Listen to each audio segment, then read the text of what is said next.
अस्सलामुअलैकुम वरहमतुल्लाहि वबरकातुहू।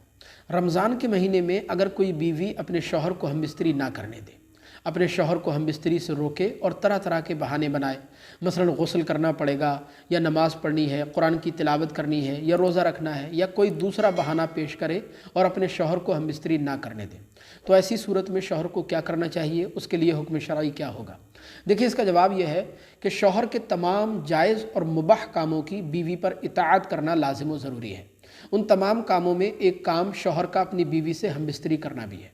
शौहर का अपनी बीवी से हमबिस्तरी करना ये शौहर का हक़ है।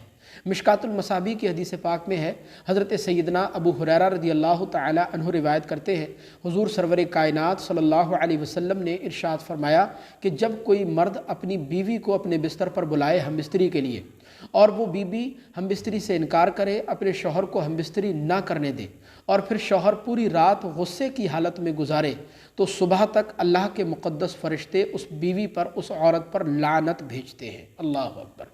लेकिन हाँ, ये बात भी अच्छी तरह ज़हन नशीन रखें कि रमज़ानुल मुबारक के महीने में दिन के वक्त में शौहर का अपनी बीवी से हमबिस्तरी करना जायज़ नहीं है, क्योंकि रोज़े की हालत में अगर किसी शौहर ने अपनी बीवी से हमबिस्तरी की तो उससे रोज़ा फासिद हो जाएगा।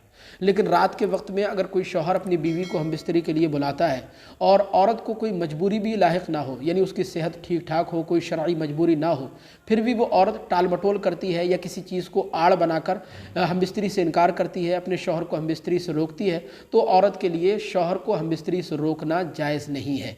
लिहाजा ऐसी सूरत में फिर शौहर को यह हक़ हासिल है कि वो अपनी बीवी से हमबिस्तरी करने में ज़बरदस्ती भी कर सकता है।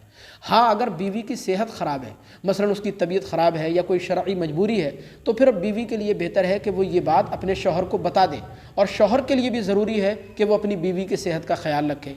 और अगर कोई शरई मजबूरी ना हो या कोई सेहत के ताल्लुक़ से भी कोई मसला ना हो, तो फिर औरत को हमबिस्तरी से इनकार करना, अपने शौहर को हमबिस्तरी से रोकना, ये जायज़ नहीं होगा। मुझे उम्मीद है ये मसला आप समझ गए होंगे। अस्सलामु अलैकुम वरहमतुल्लाह।